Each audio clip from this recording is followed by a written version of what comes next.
damos inicio. Entonces, aquí, como pueden ver en la presentación, vienen mis datos. Mi nombre es Ana Gabriel Robles, soy gerente de desarrollo de negocios por parte de Semillas del Caribe en Occidente de México y Sudamérica. Por aquí podemos ver lo que sería Intensa. La foto es uno de nuestros híbridos pues, más conocidos, al igual que la que está a un lado, sería Passion Red. Bueno, Semillas del Caribe es una empresa que lleva alrededor de 30 años trabajando con genética de papaya.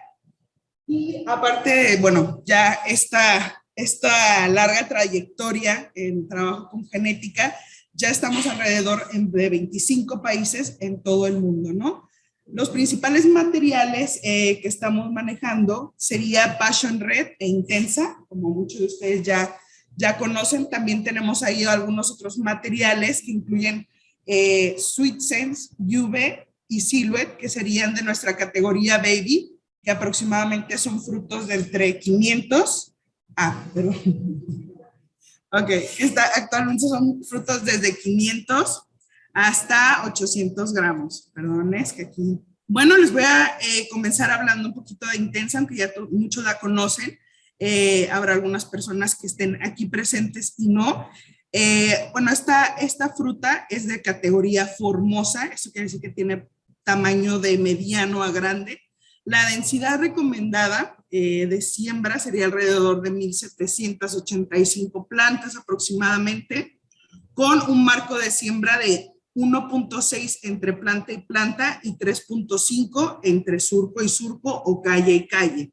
¿Esto por qué? Porque realmente son productos que tienen un alto vigor, y al tener un alto vigor se recomienda que se les dé su espacio para que puedan tener una mejor carga, no sean tanta competencia. Tienen un desarrollo foliar muy grande realmente, y esto puede hacer que precisamente esta competencia se pueda ver, y sobre todo, aparte de que se vea, pues se ve reflejado en lo que sería frutos también, ¿no? La carga. Los azúcares que maneja en promedio sería de 10 a 14 grados Brix. Esto también depende mucho de la fertilización que se haga. La proporción de sexos sería 50-50, 50% hermafroditas, 50% hembras. Y bueno, como ya sabemos, no tiene existencia de machos. El rendimiento aproximado de este material es de 90 a 120 toneladas a 6 meses de cosecha. Y pues bueno, básicamente el peso por fruto también en promedio sería de 1.5 a 2.2 kilogramos, ¿no? Aquí podemos observar una huerta de Intensa. Como pueden ver, el cuaje es muy bueno, realmente Intensa es un material muy productivo. Y bueno, algunas de las recomendaciones, como podemos ver aquí en esta foto, sería el riego. Para las cuestiones del riego, aquí habría una recomendación. En esta fotografía vemos que la cintilla está muy cerca del tallo. Esto realmente les comentaría que no es recomendable. La cintilla no debe de estar tan junta al tallo, porque pueden apreciar que en la misma fotografía se ve cómo hay una humedad excesiva en la base, y esto puede ocasionar pudrición en la planta, ¿no? En la base del tallo, incluso en raíces. Entonces, es muy recomendable que la cintilla esté por lo menos 20 o 30 centímetros de distancia a la base del tallo. ¿Para qué? Para que, bueno, realmente pueda tomar el agua que necesita. Si estás fertilizando, si hay fertilizante dentro de ese riego, pueda llegar a las zonas en las raíces que tienen, que realmente están activas y que realmente lo van a aprovechar, ¿no? Pero bueno, esta es Intensa. Realmente podemos ver la capacidad de carga que tiene, el potencial genético de producción y el vigor también, ¿no? que presenta. Aquí hay otra imagen de los campos de Intensa. Realmente aquí en esta fotografía pueden observar que verdaderamente ya hay dos cintillas, y las cintillas están alrededor de 20-30 centímetros distantes, ¿no? de la base del tallo. Y aquí, como pueden observar, también tienen dos cintillas, que eso sería lo más recomendable para el óptimo desarrollo radicular de este material y del cultivo en general, ¿no?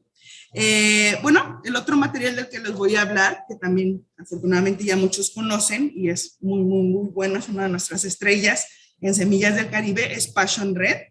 Passion Red es un material que realmente es muy vigoroso, muy, muy vigoroso.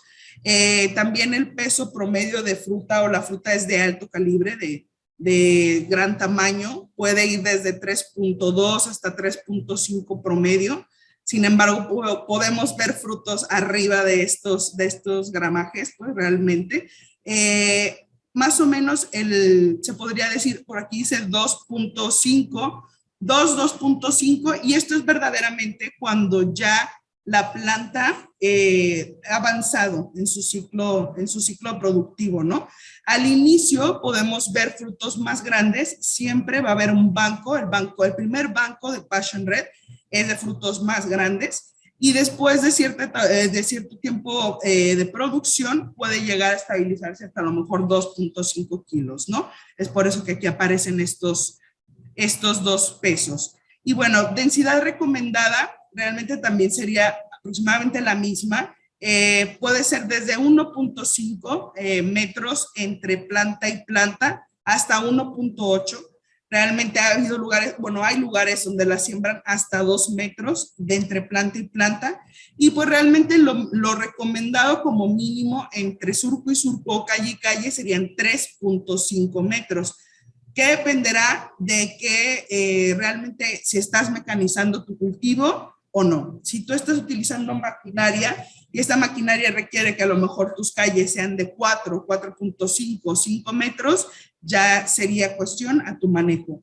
Pero lo mínimo recomendado serían 3.5 metros entre planta y planta. Los azúcares de Passion Red están aproximadamente, los grados Brix están entre 10 y 12 grados. El porcentaje de sexos o la proporción de sexos es igual, la de un híbrido, 100% perdón, 50% hermafroditas, 50% hembras. Y el rendimiento, realmente aquí lo ponemos como en promedio, 150 a 180 toneladas por hectárea a 6 meses de cosecha. Sin embargo, hemos tenido conocimiento de productores que comentan que es incluso mayor a 200 toneladas por hectárea, ¿no? Y esto también entraría dentro de un formato grande, categoría formosa. Aquí podemos ver qué tan productiva es Passion Red. Realmente desde abajo, aquí también podemos observar cómo realmente los frutos de la base son más grandes. Sin embargo, ya cuando tienes cierto banco amarrado y tienes todavía frutos, los frutos de más jóvenes pueden tender a ser más pequeños, ¿no? Luis Guerrero. ¿Perdón? Ok, de acuerdo. Bueno, aquí podemos apreciar cómo es productiva Passion Red, ¿no? Realmente hemos visto que en promedio puede llegar a tener hasta 70, 72 frutos amarrados, y esto, bueno, realmente a tal tiempo concede arriba de las 200 toneladas, ¿no? Y ahora tenemos el gusto de presentarles un nuevo material de Semillas del Caribe. Realmente tengo el gusto de hacer la introducción aquí en Perú.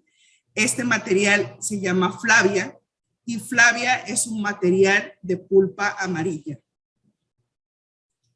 Flavia, aquí podemos observar su planta. Realmente es de porte bajo, podemos hablar ya realmente de cómo es.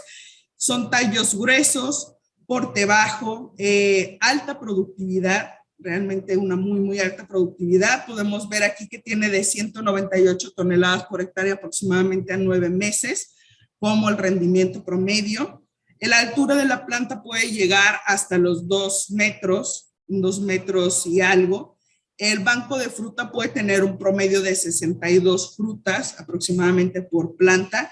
Y aquí podemos resaltar esta parte de la carpeloidía, que realmente es muy, muy tolerante a los cambios de temperatura y a cuestiones como estrés que hagan deformidad o carpeloidía dentro de la planta, y que por eso tengamos pérdida de frutos deformes o incluso abortos, ¿no? Entonces, realmente es muy, muy poca la carpeloidía que presenta los frutos deformes, y el banco, eso fue algo que se vio de manera constante, incluso en campo. El banco realmente desde carga muy abajo, tiene amarres muy precoces que cuajan, y de esta manera va hasta arriba, ¿no? El banco se genera completo, como lo podemos ver aquí. Este es el formato, es también de Flavia, será una formosa, y el peso aproximado, ya lo podemos acá, el peso de la fruta es de 1.6 kilogramos. El color de la pulpa, como ya lo mencionamos, es amarillo, con unos bricks de entre 11 y 14 aproximadamente.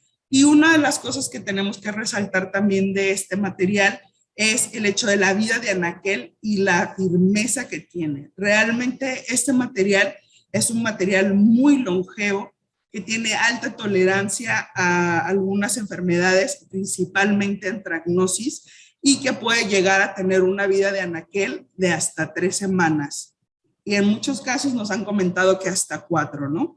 Es un material que, como podemos verlo ahí, aunque se ve totalmente maduro, tiene una pulpa muy firme y puede soportar bastante tiempo en anaquel. Eso es uno de los beneficios más grandes que hemos visto aquí, incluso, bueno, no solamente aquí, en varios mercados, pero aquí también me lo han mencionado en Perú, debido a que como esta es una introducción, realmente todavía se están corriendo desarrollos. Para el próximo año esperemos ya tener este material para venta comercial, ¿no?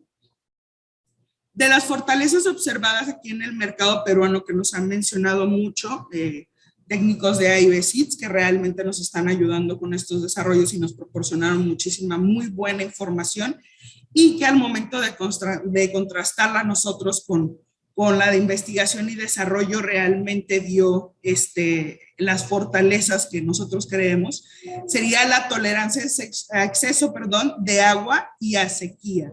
¿Qué quiere decir esto? Que hemos observado que el material, cuando hay un exceso de agua, no tiende a estresarse de otra forma, ni a soltar flores, ni a soltar frutos, o incluso a la marchitez o estrés que se puede observar en hojas basales. También que hemos visto que cuando hay sequía, realmente cuando no se tiene agua, el material también retiene frutos, el banco es constante desde abajo hasta arriba, no hay frutos, no hay tanta incidencia de frutos como habíamos mencionado, carpeloides o deformes. Entonces, realmente hemos visto que este material tiene un vigor que lo hace muy, muy bueno, ¿no? En ese aspecto de productividad y tolerancia a factores abióticos. También hemos visto, por ejemplo, la cuestión de temperatura, que también viene con esta parte de los frutos deformes y el aborto. Muchas veces podemos observar que cuando tenemos nosotras altas y bajas de temperatura, la planta tiende también a formar frutos deformes o incluso a tener aborto de los mismos por malos cierres. Y eso es precisamente porque los cambios de temperatura se generan cuando la planta está en proceso de producción y cierre de flores, ¿no? Entonces, hemos visto que realmente tiene una alta tolerancia, aparte de exceso de agua y sequía, también a cambios de temperatura como altas y bajas. La longevidad, como ya se los mencionaba, de vida de anaquel, esto lo hemos visto ya repetidas veces, el fruto se ve maduro, es muy llamativo a ojo a mercado, y aún así podemos tenerlo bastantes días a temperatura ambiente incluso, y nos soporta muchísimo, no se madura, no se echa a perder. Entonces, realmente hemos visto esa parte, no tiene tanta incidencia de antracnosis, entonces es lo que podemos observar, ¿no? Alta tolerancia también a manchas y pecas de fruto, precisamente por las mismas situaciones que ya les he comentado anteriormente, la tolerancia a antracnosis. La planta tiene una muy alta productividad y muy buen rendimiento, ¿no? Precocidad, hemos visto que puede llegar a tener ya frutos, amarres, incluso se puede hacer la cosecha hasta un mes antes que otros materiales, ¿no? La precocidad sí se ha visto esa parte. Y bueno, el porte bajo y los amarres tempranos, que básicamente esto nos ayuda mucho, porque a pesar de que es una planta que no llega a medir más de 2 metros, su productividad es muy alta. ¿Y qué nos permite esto? Realmente ganar más dinero sin gastar tanto en mano de obra, ¿no? Entonces, eso es otra de los beneficios que le hemos visto, ya que amarra desde muy temprano, muy abajo, y bueno, realmente es muy cosechable hasta el último fruto de su parte apical. Aquí podemos ver ya el material en campo, lo productiva que es, el porte que tiene, realmente la forma de los frutos, la uniformidad de los frutos también, la pulpa amarilla muy bonita que tiene. Otra de las cosas también que va a ser muy interesante que ustedes revisen y se los invitamos es el sabor. El sabor de esta fruta es muy, muy bueno. Realmente aquí ha habido algo de comentarios entre mango, melón, pero bueno, realmente tiene un sabor muy, muy rico. Realmente conserva su sabor a papaya, pero con mezclas de otras frutas tropicales que, bueno, realmente en su momento les invito a que puedan probarlo y hacernos sus comentarios al respecto, que por supuesto nos interesan bastante, ¿no?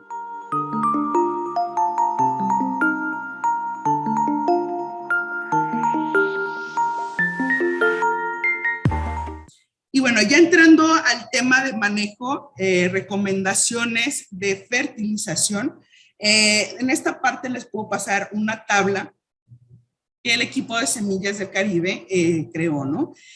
Básicamente esta tabla está dividida en 2 partes, del primer al 6º mes, y enseguida les voy a poner del 7º mes al 12º.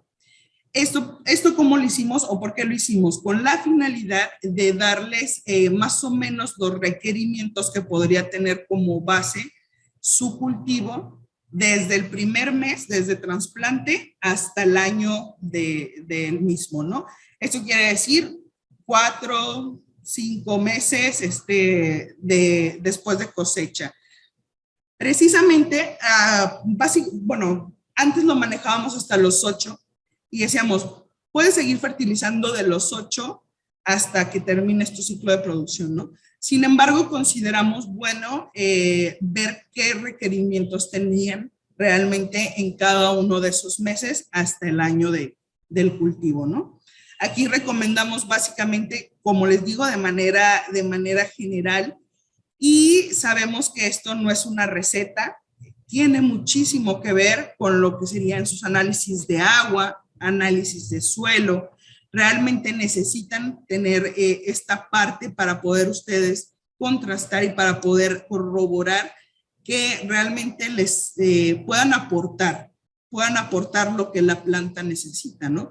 No gasten de más, pero tampoco hagan que su planta sufra un poquito y que esto pueda mermar el rendimiento de la misma. También estamos agregando aquí ácidos fúlvicos y ácidos húmicos. ¿Por qué? Porque básicamente los ácidos fúlvicos nos ayudan con las características químicas del suelo, nos ayudan mucho a cuestiones de capacidad de intercambio catiónico, a desbloqueo de elementos en suelo, y son menos agresivos que algunos otros ácidos que conocemos, ¿no? Como el ácido nítrico, el ácido fosfórico, el ácido sulfúrico, que realmente estos nos ayudan para suelos básicos, sobre todo, pero también hemos visto que aquí en Perú hay suelos ácidos, entonces es todavía menos recomendable hacer el uso de estos ácidos, ¿no? Hay lugares cerca de las costas donde tienen suelos muy arenosos que son más básicos y utilizan este tipo de enmiendas. Sin embargo, el hecho del uso de ácidos fúlvicos puede ayudar en ambos suelos sin pegarle tanto a esa parte, ¿no? A esa parte de acidificación muy, muy excesiva del suelo. Y puedes bloquear elementos ahí que estén pues realmente ahí acomplejados con otros que no permitan su absorción. Y en cuestión de ácidos súbicos, este es para características, también ayuda con características químicas, claro está, pero más es para físicas también, sobre todo para compactación, porosidad, ayuda bastante y es por eso que lo estamos integrando en esta parte, ¿no? Aquí es la segunda, pueden ver, los híbridos, o al menos nosotros hacemos esta recomendación en Semillas del Caribe, los híbridos deben de tener fertilizaciones con microelementos. Es algo muy importante, realmente, a lo mejor muchos otros, bueno, a veces se pueden sacrificar estos elementos, pero tal cual es un sacrificio porque siempre los van a necesitar. Entonces, aquí en el manejo de híbridos y sobre todo en Semillas del Caribe, les hacemos la recomendación de que no se olviden de ellos y también los tomen en cuenta. No solamente los macros nos ayudan mucho, es la base, es la estructura, son los pilares, pero los microelementos realmente dan esos detalles que hacen que tu cultivo sea muy bueno, ¿no? Y tenga muy buen rendimiento. Aquí el personal de AIB Seeds nos ayudó mucho en la situación, ya como para adaptarlo más a el mercado peruano y hacer un poquito más, ya revisando las fuentes de fertilizantes que ellos tienen acá, que son más fáciles de conseguir sobre todo. Y bueno, aquí sí tenemos desde el primer mes hasta el 8º mes, ya en kilogramos. ¿Cuánto es lo que yo debo de aportar de cada uno de estos elementos al suelo, ya sea por voleo, por riego, como sea, básicamente para nosotros poder tener los requerimientos de la tabla anterior, pero ya con los productos que ustedes pueden obtener acá en Perú y en kilogramos. Esta pasada estaba en unidades, como lo pueden ver ahí. Y bueno, aquí podríamos decir que es una simplificación ya con kilogramos, dependiendo a las marcas y a las concentraciones o las proporciones que tiene cada uno de los elementos de los fertilizantes que podemos ver en pantalla. Aquí algunas de las recomendaciones que también les hacemos, sobre todo porque ya lo hemos visto en varios cultivos de estos materiales de Intensa, de Passion Red, y en general podría ser que el pH es muy importante, como les dije, tanto para saber qué quieren fertilizar como para ver el aprovechamiento de algunas otras cosas en suelo, ¿no? Realmente a veces nosotros no hacemos este análisis que nos pueda decir qué pH tiene el suelo y es algo muy importante para saber si nuestra planta va a comer o no va a comer, si va a aprovechar o no lo que nosotros estamos fertilizando. El pH recomendado es de 6.5. ¿Por qué? Porque la mayoría de los elementos están disponibles en este pH. Ligeramente ácido. Si nosotros tenemos pH arriba de 9 o arriba de 8 incluso, que ya es básico, hay muchos elementos que se van a bloquear. Y si nosotros tenemos un pH abajo de 5, ya en 4, hay bastantes elementos también que se van a bloquear, ¿no? Entonces, el óptimo sería 6.5, es recomendable que lo chequen. El óptimo del agua sería 6, también ligeramente básico. Por eso es importante análisis de agua, análisis de suelo. Y con eso pueden ya tomar las tablas de fertilizaciones como para ver cómo se está comportando su material, qué requerimientos tiene, ya pueden ustedes hacer algunos ajustes, ¿no? El contenido óptimo de materia orgánica en suelo también te lo dan en este mismo análisis que tú haces de suelo y es 4%. Esto es algo importante también, sobre todo para si nosotros estamos haciendo a lo mejor enmiendas en suelos ya muy erosionados o incluso estamos metiendo microorganismos benéficos, pues realmente la materia orgánica ayuda a crear un mejor intercambio catiónico, un mejor aprovechamiento de los fertilizantes que nosotros podamos tener, un mejor hábitat para los microorganismos que nosotros podamos llegar a inocular y bueno, etcétera, ¿no? Considerar el uso mensual de enraizadores, eso también lo comentamos. ¿Por qué? Porque es muy importante que no nos olvidemos de la raíz. No la vemos y nosotros solamente vemos la planta, vemos las frutas, vemos las hojas, vemos el tallo y decimos, ¡ay, está bien! Y eso puede que sea cierto, ¿no? pero nunca hay que olvidarse de que si nosotros queremos tener un buen rendimiento, debemos de poner atención en las raíces. Entonces, porque realmente es la boca de la planta, aunque nosotros no la podemos ver, es la boca que por ahí come, ¿no? Entonces, es muy importante que consideremos eso y hagamos algunas aplicaciones de fósforo, de algunos enraizadores que puedan ser útiles para que pueda seguir nuestra planta productiva, ¿no? Aplicación vía riego, como ya les mencioné, de microorganismos benéficos. De entre estos pueden estar Bacillus, Trichoderma, Phaseolomyces, Glomus. ¿Qué diferencia hay? Bueno, Bacillus, sabemos que Bacillus es una bacteria. Hay muchos tipos de cepas que tienen bastantes usos. Y bueno, realmente nos ayudan a combatir patógenos en suelo.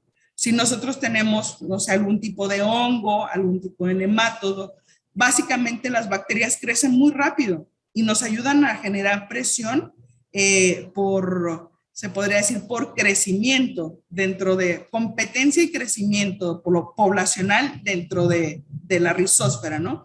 Entonces, es muy importante hacer la aplicación. Y ahora también ahí sí, por ejemplo, el tricoderma. Tricoderma es un hongo que nos ayuda a proteger las raíces. Realmente nos ayuda a hacer, se podría decir como unas extensiones de las raíces, nos ayuda a tener elementos disponibles para la planta. Phaseolomyces nos ayuda con esta parte de los nemátodos, entonces también sería muy buena la incorporación, sobre todo en lugares que saben que les presentan agallas en las raíces. Realmente eso es un indicativo de que pueden tener ahí ustedes nemátodos. Phaseolomyces es una alternativa. Y Glomus es una micorriza arbuscular que básicamente lo que hace es penetrar la raíz, pero de manera simbiótica y no invasiva de la planta, y le ayuda también a aprovechar los nutrientes que tiene cerca, y así mismo como se mete dentro de la planta, pues nos ayuda a protegerla contra Pythium, Phytophthora, algunos otros patógenos, ¿no? Y aplicación de fitoestimulantes desde inicio de floración hasta término de cosecha. Esto también es muy importante y es básicamente para que nosotros podamos asegurar una larga vida de nuestra planta y también una vida productiva. Aquí nosotros podemos ver, aquí se movió un poquito. Esta es precisamente la tabla con donde les comento, donde vemos en la parte de arriba el 6.5, podemos ver que desde el nitrógeno hasta el molibdeno tienen una franja gruesa. ¿Eso qué quiere decir? Que realmente lo están absorbiendo, ¿no? En este pH de 6.5, tiramos una línea hacia abajo y vemos que la franja gruesa está en todos los elementos y eso lo hace aprovechable. Sin embargo, en suelos ácidos como los que hemos visto aquí en Perú, que son hasta de 3.5, aquí fíjense, ni siquiera aparece el 4, ¿no? Y ya en 4 podemos ver cómo el nitrógeno, el fósforo, potasio, azufre, calcio, magnesio no se están absorbiendo. A lo mejor el hierro sí, a lo mejor un poco el manganeso, boro también muy poco, cobre y zinc también muy poco, y el molibdeno es otro de los que no se absorbe. ¿Qué está pasando? Si ustedes están haciendo alguna fertilización con este tipo de suelo, no se está aprovechando. Realmente no se está aprovechando. Entonces, ¿nosotros qué podemos hacer? Algunas enmiendas para estabilizar un pH en suelo como un encalamiento y que esto pueda ayudarnos a que el pH sea más básico, quede a lo mejor en 6, 6.5, para que podamos tener un mejor aprovechamiento. Incluso en 5.5 ya sería un poco más aceptable, ¿no? Dentro del óptimo sería 6 a 6.5. Y esta parte de aquí, la otra tabla, está la edad de la planta y el valor aproximado de conductividad eléctrica que puede llegar a tener. Y bueno, básicamente de los 0 a los 3 meses de trasplante podría ser de 2, 2.5 y de los 7 a los 12, 3.5 a 4. Esto podría ser resumido a pocas palabras, podría ser la cantidad de fertilización que puede requerir una planta en determinada etapa de un cultivo. Mientras más alto el valor, es más alta la fertilización. ¿Por qué es esto? Porque no va a necesitar lo mismo en trasplante a 3 meses que cuando ya tiene 7 o 12 y está produciendo, ¿no? Entonces, ahí es para considerar, y si ustedes tienen ahí algunos equipos, pues puedan hacer uso de ellos y cerciorarse de esta parte. Estas fotos las tomamos en Puerto Maldonado, y aquí podemos ver precisamente es Flavia, que es el material de pulpa amarilla con el que estamos ahorita, al que estamos haciendo introducción. Podemos observar que no tuvo, o sea, realmente no tuvo abortos. No tuvo abortos, los deformes realmente ni siquiera se ven, son frutos cuajados, son frutos bonitos desde arriba hasta abajo, no hay anillados de abortos en esta fotografía. ¿Qué hace la diferencia también? El riego. El riego hace que realmente la planta pueda disponer. Es un cultivo tropical, o sea, realmente es un cultivo que requiere agua, es muy productiva y las papayas tienen mucha agua, o sea, realmente el fruto tiene mucha agua. Entonces, sus requerimientos son altos y si nosotros le ayudamos un poquito con fertirrigación sería óptimo, ¿no? Pero con riego, pues podríamos tener diferencias significativas en cuestión de rendimiento. Aquí hay una planta, por ejemplo, que no tenía riego. Como vemos por ahí, hay una grieta, pero realmente no se regaba, no había agua. La hicieron con esas intenciones, pero aquí tenemos los resultados y vemos todos los abortos que hubo. Desde la primera, realmente desde la primer cuaje, el primer cuaje de fruto que tuvo, hasta que empezó a llover, podemos ver una activación en la parte apical de la planta. O sea, todo esto lo abortó por cuestiones de realmente de falta de agua, pero cuando empezó a llover, se empezó a activar otra vez la planta, ¿no? Entonces, ahí es como les comento que es importante y causa muchísima diferencia y un gran impacto en la productividad el que nosotros consideremos el riego.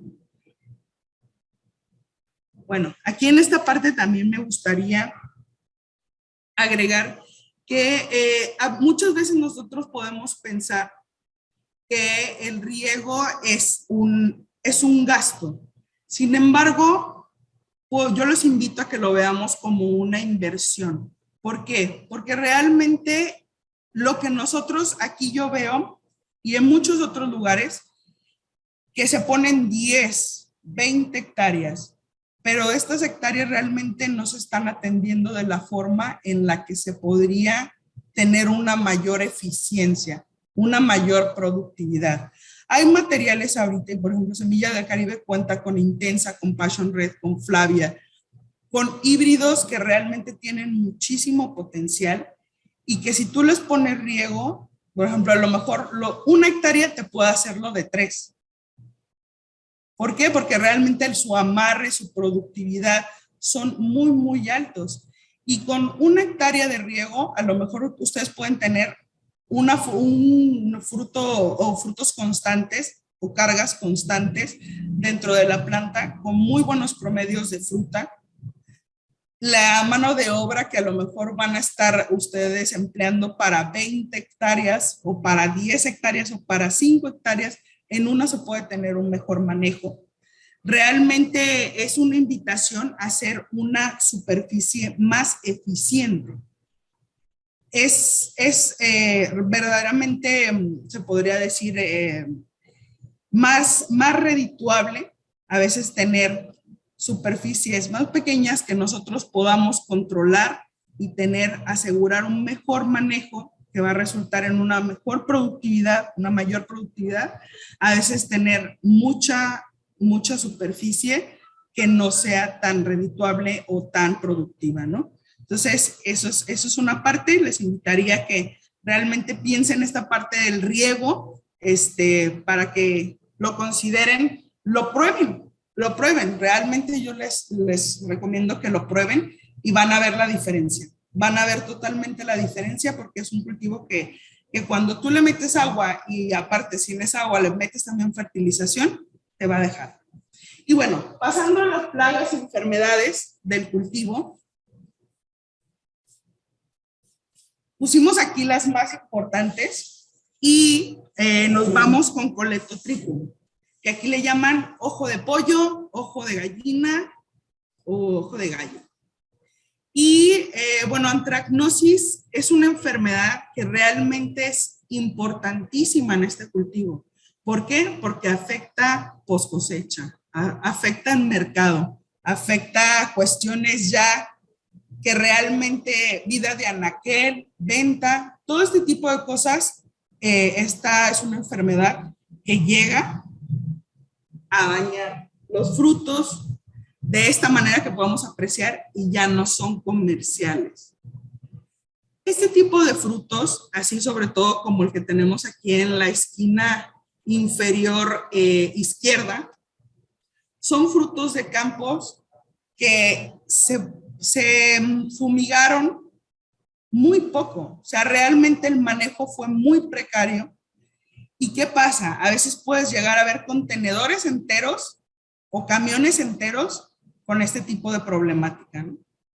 Y es muy triste porque todo el trabajo, todo lo que uno realmente hace y la inversión, pues en este momento ya se ven afectadas, ¿no? Entonces, ¿qué recomendaciones se da? Bueno, básicamente consisten en manchas, manchas que posteriormente se van haciendo, se podría decir, hundidas, manchas hundidas circulares, que primero comienzan, pueden ser salmón, puede ser gris, colores gris, y después se ponen negro. La esporulación es color oscuro, negro, y esto es, bueno, realmente la maduración, ¿no? de la espora. Y para control, pero de manera mecánica, se recomienda mucho la eliminación de las fuentes de inóculo. Esto básicamente sería la remoción de frutos que tienen, que están infectados y que están a veces dentro de la planta, ¿no? Porque eso pasa mucho. Los dejamos ahí y bueno, tenemos todavía la cosecha.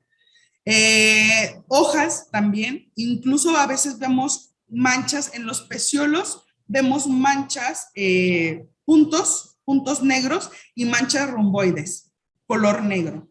Básicamente esto es antracnosis ahí dormidita, esperando a que pueda infectar, ¿no? Y bueno, manejo del riego y la fertilización. Básicamente, como todo hongo, le gusta mucho el agua. Entonces, agua y temperaturas de templadas a cálidas. Si nosotros no tenemos un buen manejo de agua, podría afectarnos, ¿no? Incluso encharcamientos, mal drenaje, nos puede afectar a que haya más presión debido a la alta humedad relativa que puede llegar a tener la huerta y bueno, el contagio sea más común, más frecuente. La fertilización balanceada, esto definitivamente ayuda mucho. Se puede ayudar con aplicaciones de calcio, potasio, bueno, calcio, silicatos, calcios y boro. ¿Por qué? Porque estos tres elementos son los principales componentes de la pared celular de la pared celular de todos los órganos de la planta, ¿no? ¿Qué quiere decir? Que hace que todos mis órganos, desde el fruto hasta las hojas, el tallo, sean más resistentes y más tolerantes a plagas y enfermedades, a su ataque. Entonces, si nosotros damos calcio, silicio y boro en cualquiera de sus presentaciones a nuestra planta, nos lo va a agradecer y sobre todo para el control de antracnosis. También en la parte de preventivos podremos aplicar clorotalonil, mancozeb, algunos cobres como un hidróxido cúprico, un oxicloruro de cobre, pero esto es de manera preventiva. Ojo, es cuando no tenemos el problema, pero nosotros estamos cuidando que no se propague o que no se disemine y se crea una presión muy grande en la huerta, ¿no? Como curativos podemos hacer aplicaciones de fungicidas como azoxastrobin, cipronidil, tiabendazol, difenoconazol. ¿Qué productos contienen estos ingredientes activos? Algunos ejemplos que me comentaron aquí en Perú de los ingredientes activos en productos comerciales está Switch, está Merte 500 y está Cantus y Endura. Estos productos tienen este tipo de, bueno, también hay otros como el Tecto estiavendazol también, entre otros, el cipronil fludoxonil, que sería el switch, como ya lo estamos viendo ahí, difenoconazol, que podría ser Score también. Entonces, hay algunas marcas aquí que me comentaron que podemos encontrar con facilidad, ¿no? Es por eso que las anotamos de esta manera. Y bueno, las aplicaciones deben de ser desde inicio de floración hasta cosecha, ¿vale? Porque muchas veces nosotros a veces, ay, es que, o bueno, nos esperamos, ¿no? Nos esperamos a que aparezcan los síntomas, a que la planta ya nos esté pidiendo algo para dárselo. ¿Esto qué hace? Que nosotros bajemos el rendimiento que pudiera llegar a tener. ¿Por qué? Porque la estresamos. Es como si nosotros nos esperáramos a tener una enfermedad grave, que bueno, toco madera, pero para entonces empezar con las curaciones y empezar a cuidarnos y empezar. Es lo mismo con las plantas, ¿no? O sea, realmente nosotros debemos de ayudarle ya fertilizándola, ya evitándole enfermedades, evitándole el ataque de plagas. ¿Para qué? Para que no merme su productividad, para no estresarla, para no acortar su vida, porque eso es lo que pasa, es un ser vivo. Entonces, en esa parte sí podemos hacer la analogía a nosotros y decir que es muy parecido, ¿no? Nosotros, cuando esperamos generalmente a estar enfermos para empezar a hacer remedios, puede que nos curemos, pero puede que no. Ahí es cuando yo recomendaría que nos pudiéramos un poquito enfocar a esta parte que sería la prevención. Sale más barato, ¿eh? De hecho, eso es otro de los datos. Sale más barato nosotros aplicar un cobre o algún silicato de calcio o algún, y agregarlo a nuestro manejo, que estar aplicando algún fungicida que realmente ya pueda resultar más caro y la inversión sea más fuerte, ¿no? ¿Por qué las aplicaciones desde floración? Les digo que es para manera preventiva, pero también porque Anthragnosis es un hongo que no nos puede llegar a infectar desde floración, pero nosotros no nos damos cuenta hasta cosecha. ¿Por qué? Porque realmente es un hongo que está dentro, se queda dentro de la fruta y está esperando la maduración para consumir los azúcares de la fruta. Ya que tiene los azúcares de la fruta, es cuando puede esporular, puede madurar, esporular y reproducirse, ¿no? Y bueno, en la aplicación, como les digo, hagámoslo desde floración para evitar este tipo de problemáticas cuando ya nosotros estamos cosechando la fruta. Y en cuestiones de, por eso, por la infección temprana, ¿no? Pero nosotros ya vemos la sintomatología, ya que es tarde, verdaderamente. Esto ya es tarde. Lo que estamos observando ahí, ya no lo podemos, ya no hay vuelta atrás. Entonces, lo mejor es prevenirlo. Vamos a ver.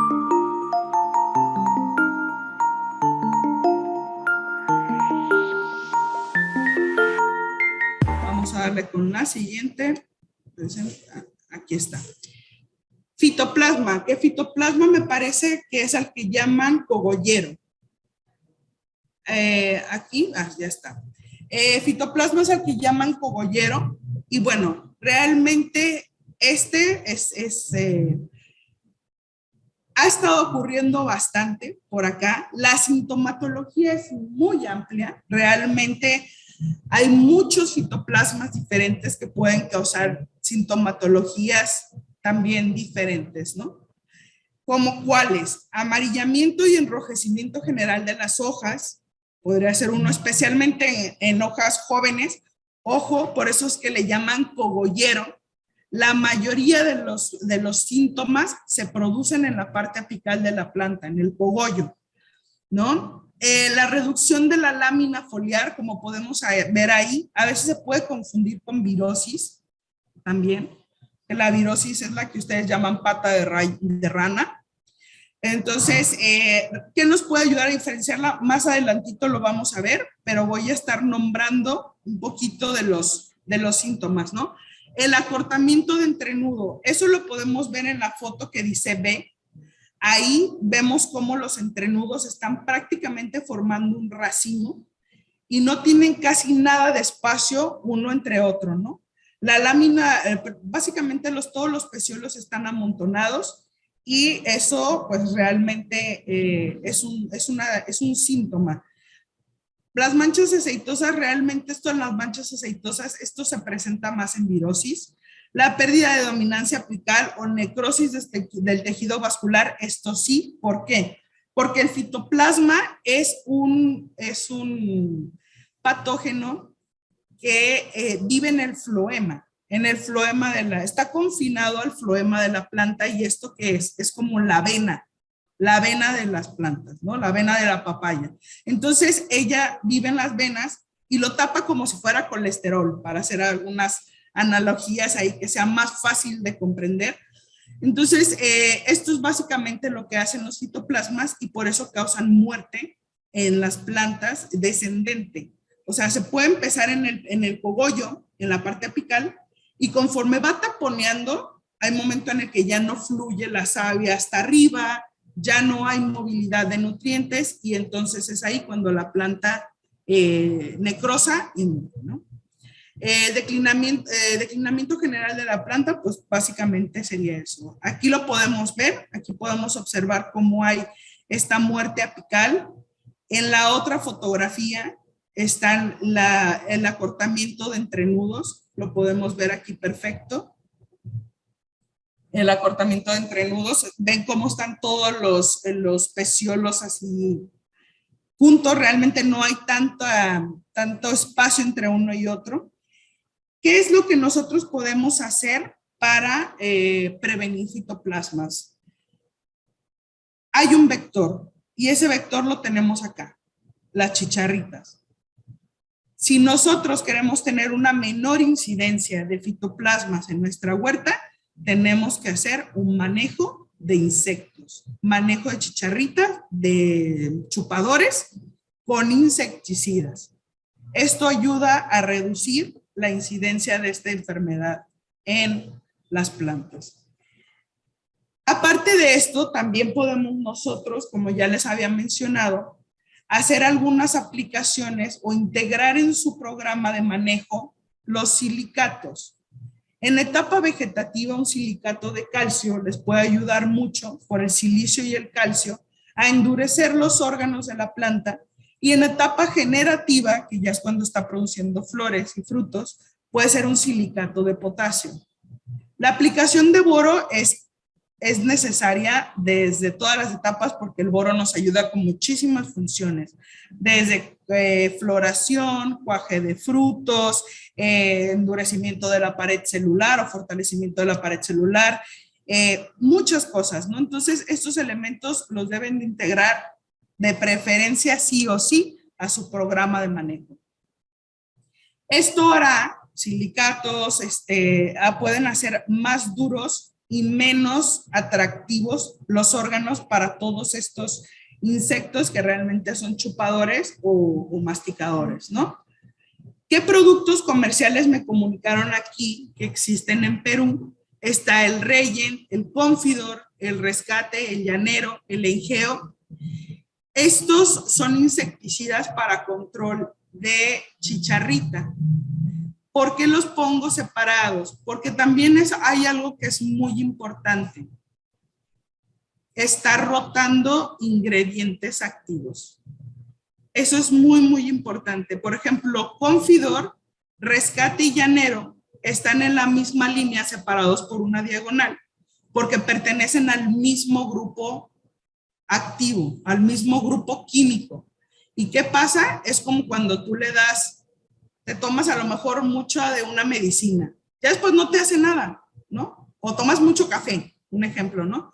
Tomas mucho café y entonces el café ya no te hace. Lo mismo es con las plagas. Si nosotros les estamos metiendo el mismo ingrediente activo, va a llegar un momento en el que ya no les va a hacer nada. Entonces, por eso es muy importante rotar los grupos químicos. Engeo pertenece a otro y Reyen pertenece a otro, a lo que a mí aquí me informaron más o menos de los ingredientes activos, ¿no? Control del vector, básicamente con esto, el uso de repelentes también nos ayuda bastante. el uso de repelentes, aquí no sé por qué se pusieron manchitas rojas, perdón, a lo mejor le piqué. Pero bueno, el uso de repelentes también nos ayuda porque, les digo, es control del vector. Es control del vector. La chicharrita es una de las principales, bueno, no es la principal, es el vector, ¿no? Entonces es el que tenemos que controlar. Y el Agrigen Plus, ¿por qué lo puse aquí? Porque el fitoplasma realmente es un organismo algo complejo, que es una fusión, bueno, no una fusión, es algo parecido entre un virus y una bacteria, por lo cual nosotros podemos controlarlo con antibióticos, pero solamente hay un antibiótico hasta ahora que se ha visto que tiene control suficiente y es la oxitetraciclina o la terramicina agrícola. ¿En qué producto yo pude observar que ustedes aquí en Perú lo pueden obtener? En este acá, ¿no? Entonces, si ustedes quieren hacer si ya tienen esta enfermedad en campo, pueden hacer aplicaciones. Sin embargo, el que sigue, si no estoy equivocada, es el virus o la pata de rana. Y la recomendación desde mi parte es que haya una erradicación de plantas enfermas, tal cual como lo voy a mencionar con virus, ¿no? Pero eso será más adelante. Pero bueno, si para lo que quieren es un poquito de control, es algún tipo de remediación del mal que tienen, aquí lo pueden encontrar. La oxitetraciclina ayuda, los fitoestimulantes ayudan, con el control de fitopatógenos, de fitoplasmas. Y bueno, los demás, como ya les mencioné, son insecticidas para el control de chicharrita, que es el vector, es quien lo transmite. La chicharrita llega, pica la planta y se lo pasa, ¿no? Le pasa el fitoplasma que produce esto. El Bunchy Top, perdón, no es entonces virus, es la que sigue. Bunchy Top, ¿qué pasa aquí? Es muy parecida a la pasada. Realmente no se puede, por un simple vistazo en campo, no podríamos nosotros estar seguros a ciencia cierta si lo que ustedes pueden llegar a tener es Bunchy Top, que sería en este caso riquecias o fitoplasmas. ¿Por qué? Porque los síntomas son muy parecidos, muy parecidos. Y realmente la forma de diagnosticar de manera eficiente las enfermedades es laboratorio. Realmente es laboratorio. Si ustedes no quieren llevar sus plantas al laboratorio, lo que pueden hacer es aplicaciones.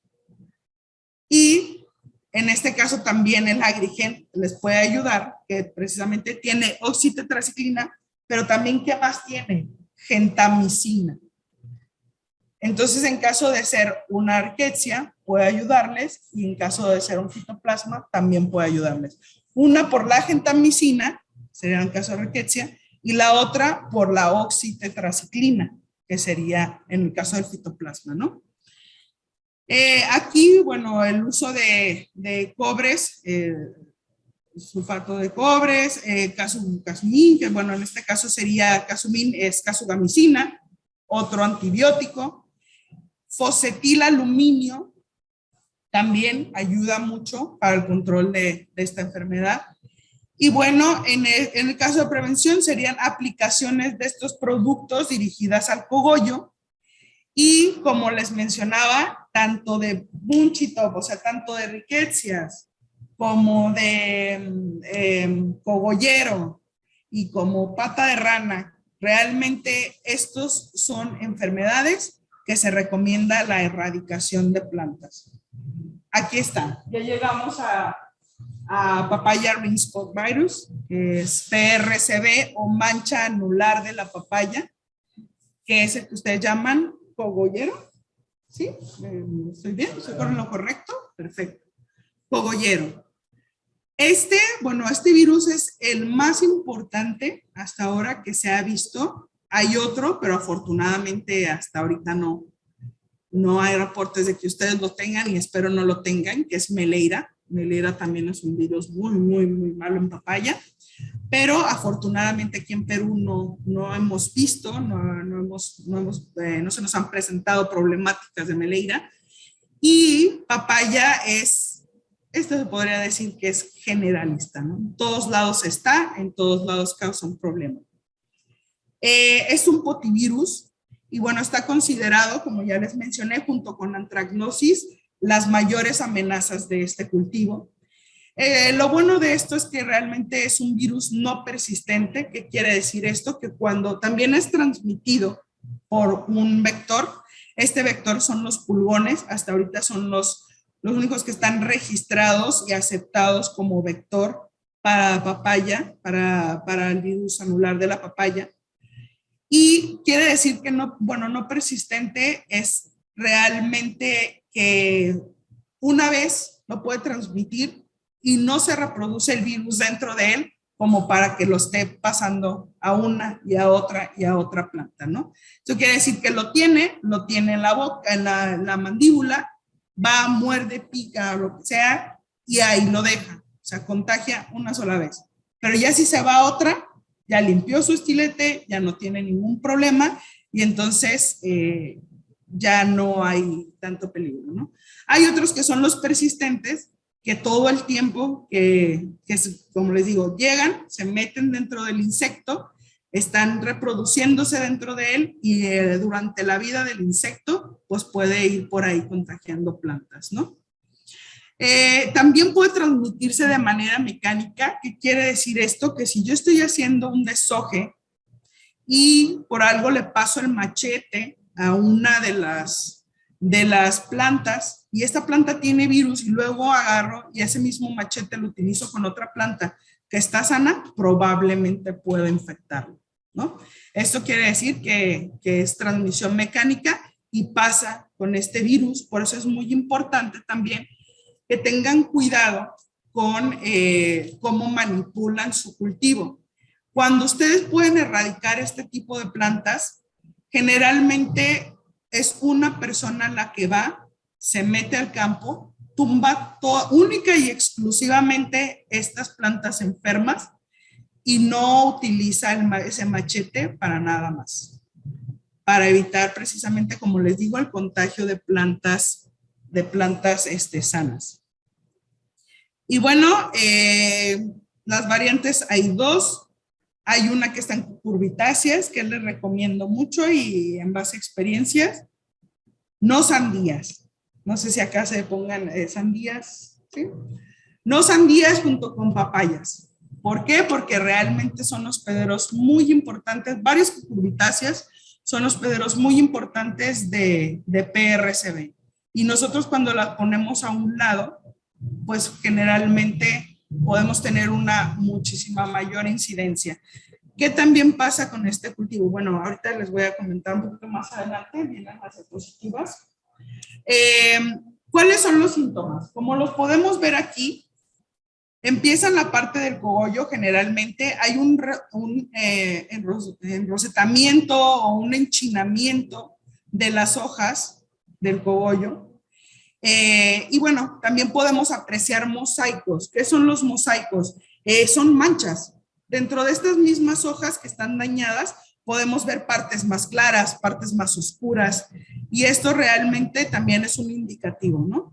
Estas manchas que vemos aquí en los frutos, anilladas, precisamente por eso se llama virus de la mancha anular, porque son en forma de anillitos, aritos, círculos, como se presentan en la fruta. Cuando ustedes ven una fruta así, no hay duda. Ustedes tienen una planta virosa, pero eso lo ven ya que los frutos están, ¿no? Ya que los frutos están. Pero ¿cómo lo podemos nosotros detectar desde antes? Con precisamente las fotos de las orillas. ¿Qué tiene la última foto? ¿Pueden apreciar manchas aceitosas en los peciolos? Eso precisamente es un indicativo. Cuando la planta es vegetativa, yo digo, ay, es que se ve rara, ¿sabes? O sea, como que no sé si lo tiene, o puede ser una intoxicación, porque por ejemplo, intoxicaciones con 2,4-D pueden verse como la primer foto a veces, o a lo mejor un ataque de ácaros cristalinos o blancos en el cogollo puede a veces tener sintomatologías parecidas a lo que estamos viendo en la primera foto. Sin embargo, algo infalible en etapa vegetativa serían precisamente estas manchas aceitosas, tanto en pecíolos como en el tallo. Esto ya, si yo tengo un cogollo que está dañado como en la primera fotografía, y luego me voy y veo en los pecíolos estas manchas aceitosas, es casi seguro que yo tengo problemas de virus con esa planta. Y en cuanto emita el fruto, nos vamos a dar cuenta por las manchas anulares en el mismo.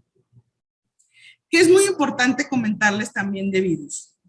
No hay cura, no hay marcha atrás. Hay muchas personas que les van a decir que hay productos que les quitan el virus, que las curan, que ya no les va a pegar. No es verdad. Hasta el momento no hay cura. Por eso es tan importante el manejo preventivo de esta enfermedad, porque como les dije, antracnosis y cogollero o virosis de PRCB son las principales amenazas de este cultivo. ¿Qué es lo que pasa? Desde trasplante hasta 4 meses, lo más recomendable es que yo erradique esas plantas, que yo las corte. ¿Por qué? No me dejarán mentir, y quienes tienen huertas lo han visto. Cuando se enferma una planta pequeña, desde trasplante hasta los 2, 3 meses con esta enfermedad, lo más seguro es que ni siquiera me produzca frutos. No sé qué han visto ustedes, pero realmente yo es lo que veo en su mayoría. Rara es la planta que en esta etapa puede producir frutos y llegar a ser longeva, porque ya está enferma y no se va a curar. El virus no se cura. Entonces, nosotros lo que podemos hacer únicamente para evitar que toda nuestra huerta se llene de virus es quitarla, matarla, erradicarla. ¿Por qué? Porque si yo la dejo ahí, esa planta no me va a producir y aparte va a hacer que las plantas de alrededor se enfermen, bajen su productividad y mueran. Entonces, digamos un ejemplo burdo. Yo tengo una planta enferma y al lado tengo una planta enferma de virus que tiene 10 frutos, pero al lado de esa tengo una planta que tiene 20. Esa está sana, la de 20 está sana. Si yo dejo esa planta de 10 por el hecho de decir, es una planta que voy a perder 10 frutos, no solamente va a enfermar a esa de 20 y la va a dejar con 20 o 25 frutos, sino que va a enfermar a todas las de alrededor a cierta etapa. Va a enfermar a 5 o 6 plantas que tenga alrededor. Y entonces yo voy a perder más kilos por no haber quitado esa planta, o más frutas por no haber quitado esa planta, que si la hubiera quitado desde un inicio. Porque me va a enfermar a otras plantas, va a hacer que baje el rendimiento y le va a cortar la vida, ¿no?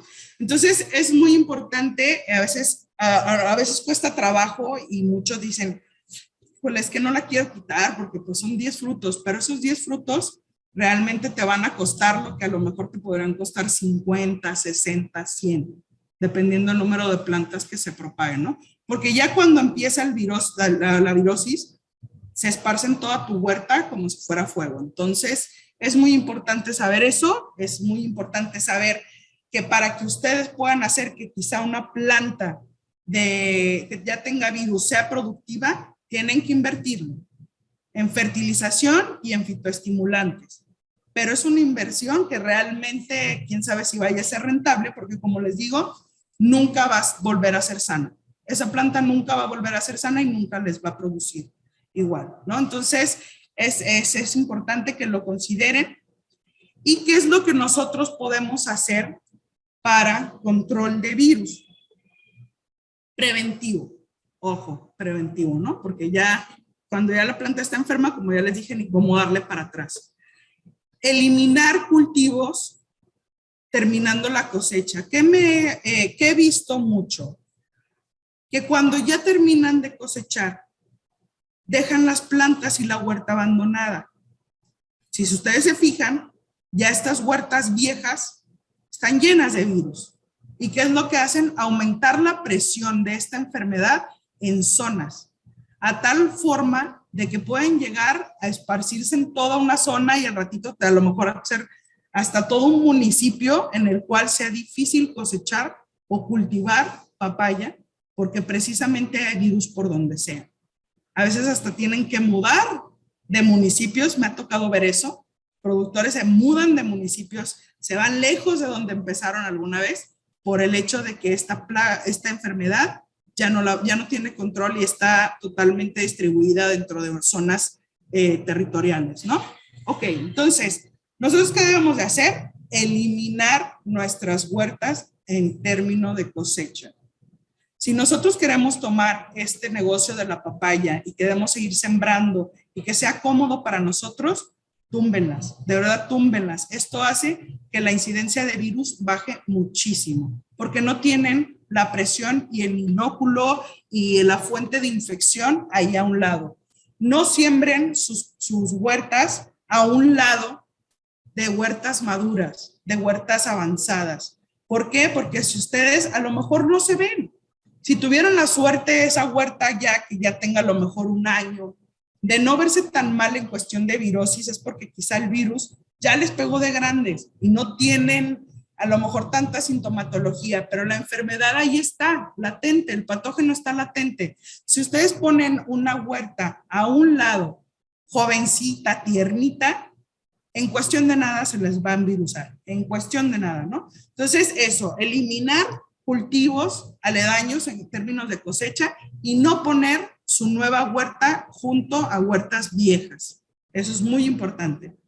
Establecer cultivos baja presión de virus. ¿Qué quiere decir eso? Precisamente, como les mencioné, a veces hay situaciones en las cuales ya no se puede sembrar en ciertas zonas porque fue tanto el descuido que cualquier planta que tú llegas a poner ahí, cualquier huerta se te llena de virus.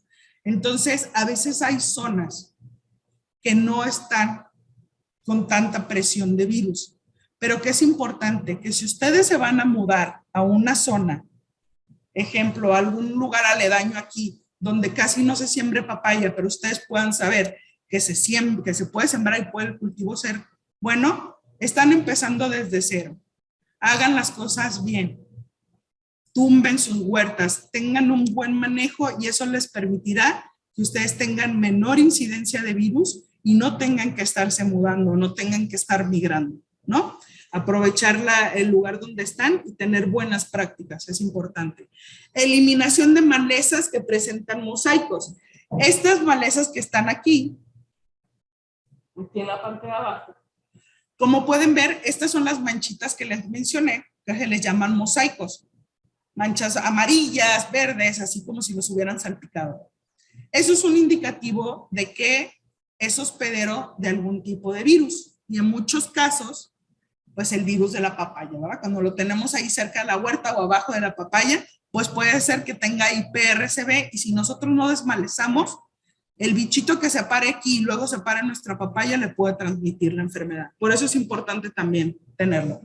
Barreras físicas en la periferia del cultivo, como un king grass. Esto que me ayuda a delimitar mi espacio, a controlarlo. Es como un laboratorio, ¿no?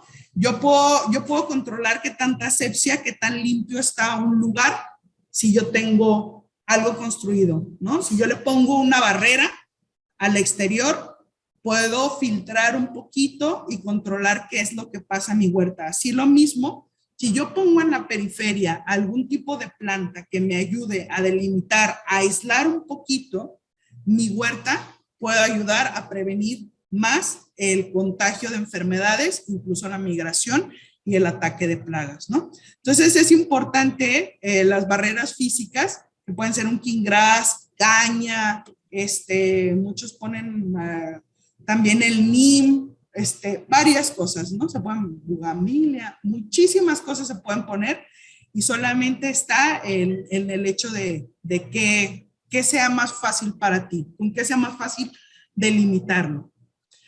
Cultivos trampa. ¿A qué se refieren los cultivos trampa? En el mismo surco donde yo pongo papaya, Yo puedo intercalar entre una papayita y otra, a lo mejor un maíz o un sorgo, o incluso ponerlo en las cabeceras ¿cómo se llama? De los surcos o de las camas. ¿Para qué? El sorgo y el maíz son cultivos que son altos en azúcares, son dulces, les gustan mucho a los pulgones, a las chicharritas. Entonces es cultivo trampa, porque como nosotros nada más tenemos papaya en un huerto, pues es lo único que pueden comer y por eso están ahí. Pero si nosotros le ponemos alguna otra cosa, van a preferir, por ejemplo, una planta que es más atractiva como un sorgo o un maíz porque son más dulces y se van a ir ahí y entonces yo puedo hacer una fumigación localizada. Yo puedo aplicar productos en esas plantas trampa y controlar un poquito más a los vectores y a las plagas. Y bueno, establecimiento de plagas, de plantas reservorio. ¿A qué refiere eso? Ahí vemos girasoles, ¿verdad? Girasoles y muchas plantitas que tienen un alto contenido de flores o inflorescencias. ¿Esas para qué me sirven? Precisamente reservorio es como casa. Estas son casas para los organismos o los insectos depredadores. Entonces, si yo también las intercalo dentro de mis papayas, las pongo en las orillas, ¿qué va a hacer? Los insectos que son depredadores son mucho más móviles y más rápidos que los insectos presa. Los insectos presa podemos ver a lo mejor un pulgón o a lo mejor un gusano, que son los que nos hacen mucho daño en nuestra planta, pero pues hay infinidad como la catarinita, como algunas otras avispitas, chinches incluso, que se pueden quedar dentro de estas plantas reservorio o casa y se mueven más fácil a las papayas para control de enfermedades, ¿vale? También si ponen el sorgo y el maíz, también los van a ver ahí, pero porque se están alimentando de todos los insectos que están dentro de estos cultivos, ¿no? Y bueno, aplicación de inductores de resistencia, más adelante tengo algunos que les voy a mostrar, y erradicación temprana de plantas infectadas. Como ya les dije, es muy importante, no se van a curar. Ustedes deben de poner principal atención al manejo desde trasplante hasta 4 o 5 meses. Denles un poquito de comida, fertilícenla. Si no les van a fertilizar como aparece aquí, con poquito. Ayúdenle a su sistema inmunológico, ¿no? Realmente ayudan a la fortaleza de la planta. ¿Qué sería lo recomendable? Que sí, que precisamente no hubiera ni maíz ni caña alrededor, ¿no? Porque hay mucha incidencia, sobre todo psicadélicos, que serían pulgoncitos, y pulgoncitos no son psicadélicos, las chicharritas o cigarritas, les encantan también esos cultivos, ¿no? Entonces, y pulgones también, entonces hay migración. Cuando tienes estos cultivos cerca y hacen la cosecha, hay migración precisamente a lo más cercano de todos estos insectos y pueden causar infecciones tal cual como lo está mencionando usted que le tocó. ¿Qué es lo más recomendable? Si se pudiera evitar ponerse al lado de un maicero o un cañero, estaría excelente. Si no se puede, precisamente el hecho de que usted delimite su terreno le va a ayudar. Cree barreras físicas, ya sea con también caña o con alguna o con el king grass o con algo que en el momento que ellos empiezan a querer migrar, eso lleguen ahí. En vez de pasarse directo hasta su papaya, haya esta barrera que les pueda ayudar, que les pueda ayudar un poquito para que no se pasen directo a la papaya, ¿no? Precisamente para eso nos van a ayudar las barreras. Porque yo le podría decir, no siembre al lado de un maizal o no siembre al lado de un cañero, pero realmente a veces eso en la realidad no es práctico. No es práctico, ¿por qué? Porque se le va a poner un lado o porque es el único terreno entonces, si ya lo tiene ahí, lo que yo le recomiendo es que ponga este tipo de barreras vivas para que delimite, para que sirvan de trampa, para que tapen un poquito ahí la migración de los insectos, lleguen a todo si es caña o a todo king grass o a todo lo que usted pueda poner. Y también incluso se pueden poner trampas, ¿no? Plásticos. Hemos visto muchas veces plásticos amarillos y todo este tipo de cosas, pero también ahí a veces tiene doble filo. Entonces, yo le recomendaría que solo delimitara con las barreras físicas vivas, para que pudiera disminuir un poquito ahí la incidencia. Y bueno, como les mencionaba, erradicación de plantas tempranas, pues básicamente refiere a eso, ¿no? Denle un muy buen cuidado desde el trasplante, es crucial. Es crucial tener un buen manejo desde el trasplante hasta 4 o 5 meses. ¿Por qué? Porque si ustedes llegan a estos meses con plantas sanas, o la mayoría de las plantas sanas, ya están del otro lado. Ya están del otro lado. ¿Por qué? Porque el sistema inmunológico, como podría llamarse, o sistema de defensa de las plantas, en esta etapa ya está fortalecido. Es como cuando se enferme un bebé o se enferme un adulto. ¿A quién es más probable que pueda tener malos resultados? El bebé, ¿no?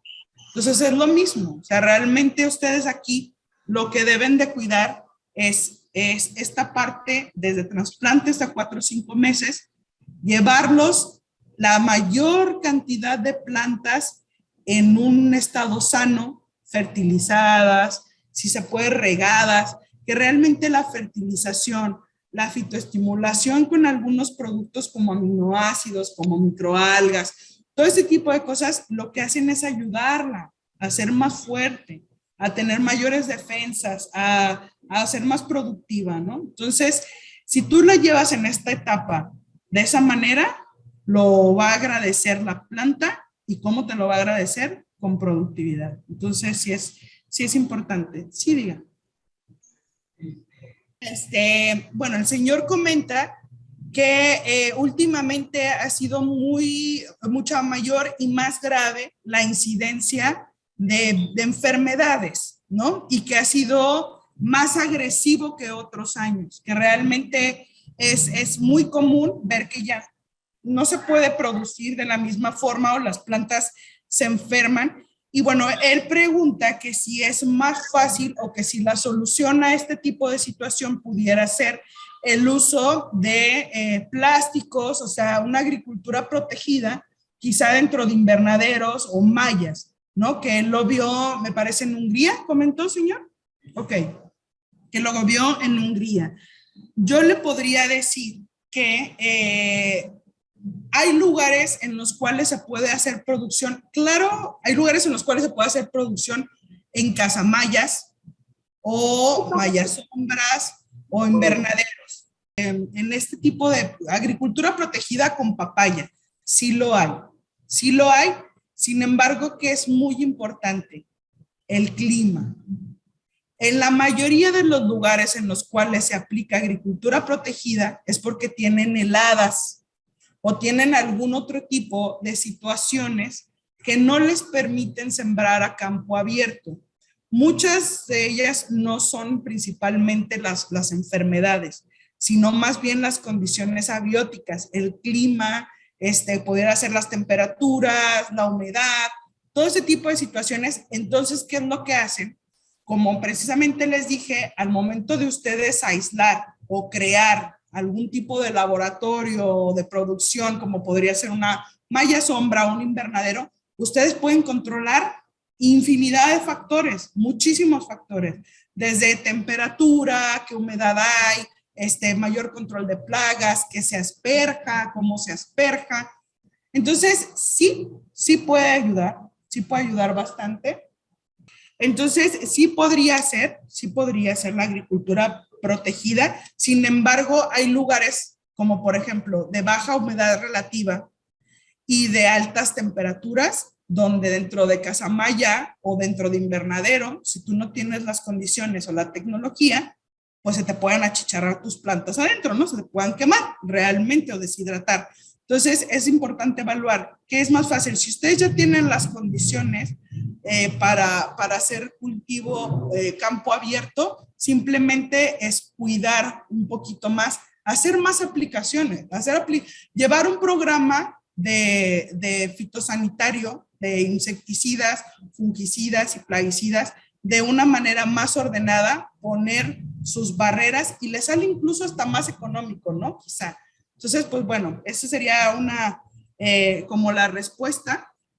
Y bueno, erradicación de plantas enfermas, bueno, básicamente ya lo comentamos por qué, ¿no? Puede bajar el rendimiento, es una fuente de inóculo y esto es manejo preventivo.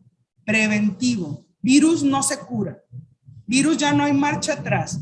Entonces, por eso es muy importante que hagan sus programas de manejo, sus aplicaciones, sus fertilizaciones y sus fortalecimientos de planta en las etapas cruciales.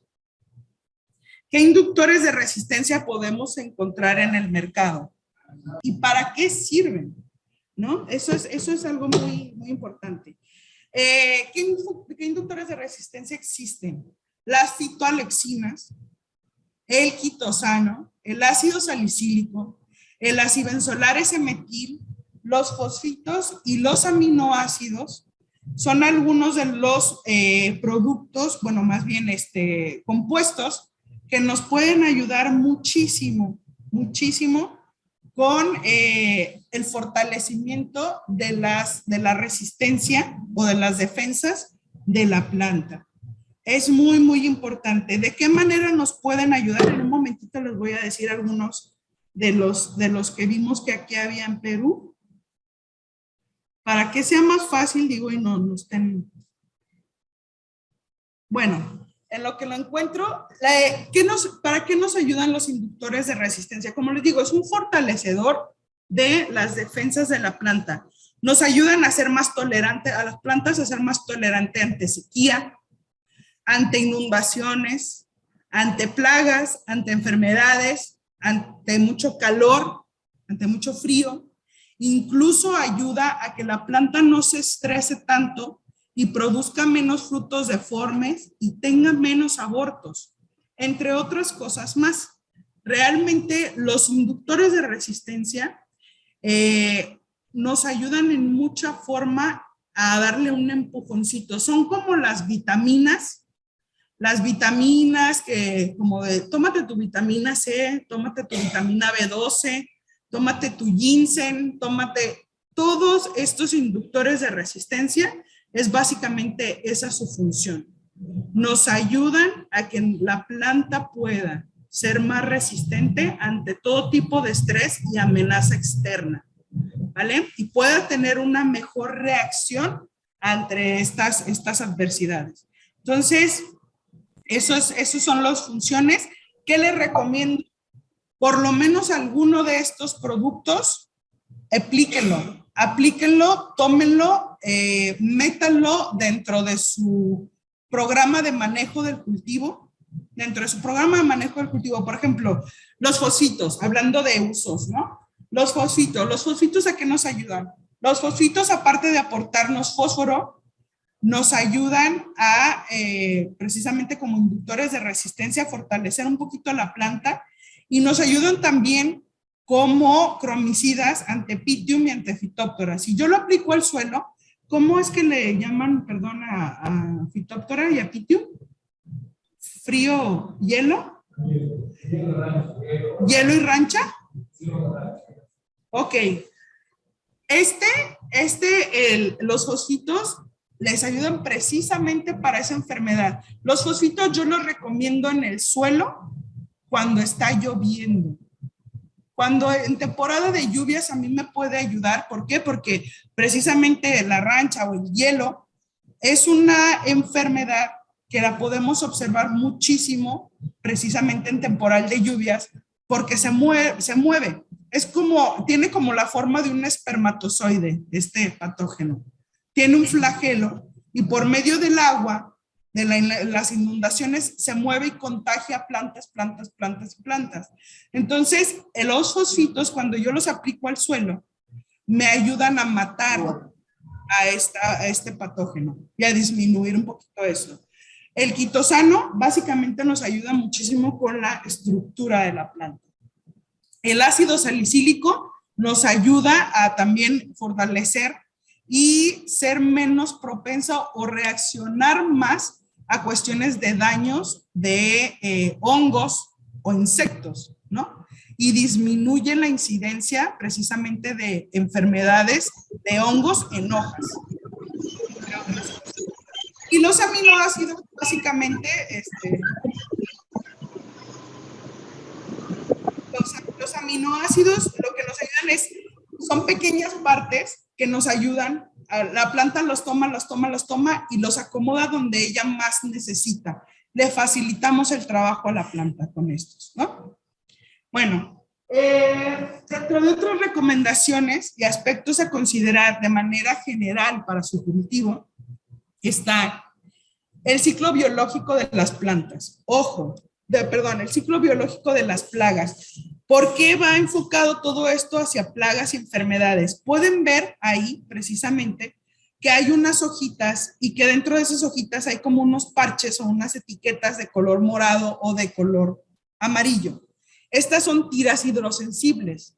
Realmente todas ellas eran de color amarillo, pero cuando se hacen las aspersiones, nosotros podemos monitorear la cobertura de nuestra aplicación con este tipo de tiras. ¿Qué quiere decir? Que si yo pongo estos cuadritos en la parte baja, alta y media de mi planta y yo paso al fumigador, o yo me paso fumigando, y después volteo y veo que está toda amarilla, quiere decir que yo no tuve absolutamente nada de cobertura, que nada de mi producto cayó en esa hoja.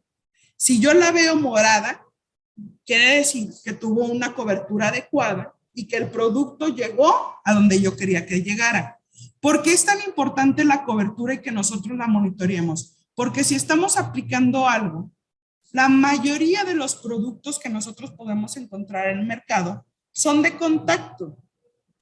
Y si nosotros no estamos cuidando la cobertura y el contacto del producto, ya sea con el hongo o con el insecto, no estamos controlando. ¿Y qué estamos haciendo? Gastando dinero para nada. Realmente es algo muy importante y el ciclo biológico viene desde la parte de que no es lo mismo controlar un ácaro a controlar una chicharrita. ¿Por qué? Porque el ciclo biológico refiere a qué tanto tarda en tener otra generación. ¿Qué tan rápido ese ácaro puede llegar a dejar huevecillos, a tener hijos, a que el hijo se vuelva adulto? Eso tiene que ver con el ciclo de vida. Y un ácaro es así, muy rápido. Y una cigarrita o una chicharrita, pues puede durar 10 días más, 5 días más, 8 días más. Entonces, muchas veces hay que priorizar. También en otro caso, ¿qué pasa con una bacteria? Si yo tengo mis plantas enfermas y tienen bacteria, tienen ácaro y tienen chicharrita, ¿qué voy a aplicar primero? La pregunta del millón. Yo tengo que aplicar lo primero, un bactericida. ¿Por qué? Porque el ciclo biológico de las bacterias es muchísimo más rápido. Me la va a acabar. En cuestión de nada, si yo no reacciono ante una bacteria, se va a acabar. En segundo orden de prioridad, ácaro. El ácaro también se reproduce rapidísimo. Y ya, bueno, dejamos las chicharritas, que también son un problemón porque, ojo, no tienen menos importancia porque son un vector, pero también podemos aplicar, ¿no? Entonces, ahí podría ser, incluso de hecho hasta ahí en cigarrita y ácaro, pues yo digo que aplicamos uno combinado. Yo digo que aplicamos ahí un insecticida que se lleve a la cigarrita, que tenga algo de movimiento y que aparte apliquemos con algún jabón o algún producto de contacto que me ayude a detener ácaros, ¿no? Entonces, es ahí donde les digo que el ciclo biológico importa y por qué lo debemos de revisar. Resistencia genética refiere precisamente a lo que les mencioné de cambiar los ciclos, los ingredientes activos y los grupos químicos. ¿Para qué? Para no vacunar a nuestras enfermedades y a nuestras plagas, para no vacunar al hongo contra el veneno o el plaguicida, el fungicida que yo quiero usar, para no vacunar al ácaro con el insecticida que le quiero poner o la acaricida que le quiero poner. Entonces, la resistencia genética cuestiona de plagas y de enfermedades, nosotros la causamos si realmente no cambiamos el grupo químico al momento de aplicar. ¿Y eso qué es? Ay, pues apliqué, ¿qué vamos a decir? Bueno, no queremos decir marcas, pero imidacloprid. Apliqué imidacloprid hoy, voy a aplicar imidacloprid en un mes y en 2 meses voy a volver a hacer otra aplicación y en 3 meses ya lo aplicaste muchísimas veces. ¿Qué va a generar? Y ahí viene la siguiente, cuello de botella. ¿Qué es un cuello de botella? Un cuello de botella es cuando yo tengo una población que hice una aplicación, por ejemplo, pongámoslo tal cual como una botellita, ¿no? Hago una aplicación y mi número se disminuye. Mi número de ácaros se disminuye, pero todavía quedan unos. Hago otra aplicación y se disminuye otra vez, pero todavía me quedan. Hago otra aplicación con el mismo ingrediente activo y me quedan menos. Pero ¿qué pasa? Esos que me quedaron ahí ya son súper poderosos y ya están súper vacunados. Y eso es un problema, porque ellos van a tener hijos. Y la resistencia genética también se puede heredar, ¿no? Entonces, ahí debe de tener uno cuidado. Manejo integrado de plagas. ¿Qué quiere decir? Que yo busque todas las herramientas en la agricultura para poder hacer mis prácticas y mi cultivo más sanos y más redituables. ¿Con esto qué me refiero? Que si veo algún producto, alguna semilla, por ejemplo, en este caso nosotros, que es más tolerante a antracnosis, pues bueno, empiezo por ahí, ¿no? Genética me ayuda. Ok, mecánico. No, pues tiene virus y entonces la corto y la quito, ¿no? Esa es una práctica de algo mecánico que me ayuda a que mi cultivo sea más productivo. Biológico. Hay un tricoderma, hay un bacillus que yo puedo integrar a mi manejo. Ah, pues entonces lo agarro. Y entonces voy agarrando legal, hay cuestiones de cuarentena, hay muchísimas formas de manejo integrado que yo puedo agarrar para poder precisamente hacer mi manejo mucho más redituable. Aquí ponemos lo de silicio y básicamente nitrato de calcio, sobre todo en la recomendación aquí en suelos ácidos es la fertilización no con ureas, no con amonios, sino con nitratos de calcio. Yo sé que a lo mejor es más difícil y quizá a lo mejor el costo también sea un poquito más alto, pero recuerden a lo que les digo, alto dependiendo a qué. Si ustedes fertilizan con una urea en sus suelos ácidos o incluso con un amonio en el momento de la nitrificación, es que van a ser sus suelos más ácidos. Van a ser sus suelos más ácidos todavía y lo que sea que le estén fertilizando no lo van a aprovechar. Entonces, realmente no sale caro. O sea, es eficientar y hacer más, sus recursos más rentables. ¿Sabes? O sea, muchos dicen, no, pues que es más caro, pero no es más caro. Estás aplicando un nitrato de calcio que te va a ayudar a tener nitrato. O sea, el nitrato es la forma en la que la planta agarra el nitrógeno de manera más fácil, te le estás dando calcio, estás ayudando a no acidificar tanto tu suelo y eso ayuda a que lo que sea que le pongas se pueda absorber mejor por la planta, ¿no? Entonces, realmente ahí es cuestión de beneficios. Bueno, el sistema, esto de SRA y SRI, básicamente es conforme al sistema de resistencia adquirido e inducido, que eso tiene que ver precisamente con el sistema de defensa de la planta y al uso de inductores de resistencia, ¿no? Bueno, básicamente eso es lo que les tengo aquí de información. Espero que que les hubiera gustado, tanto a los que están aquí presentes, muchísimas gracias, como a las personas que nos acompañaron en Zoom. Veo aquí a un gran número de asistentes, de verdad, muchísimas gracias. Si tienen alguna pregunta, tanto aquí en el foro como en Zoom, pueden hacerla en la ventanita y a continuación vamos a empezar a responderlas. Y bueno, aquí les dejo una pequeña imagen donde tenemos a nuestro nuevo integrante del catálogo y que ahora les estamos muy felices de presentarles aquí en Perú, que es nuestro nuevo producto Flavia, que es nuestra papaya de pulpa amarilla, ¿vale? Muchas gracias.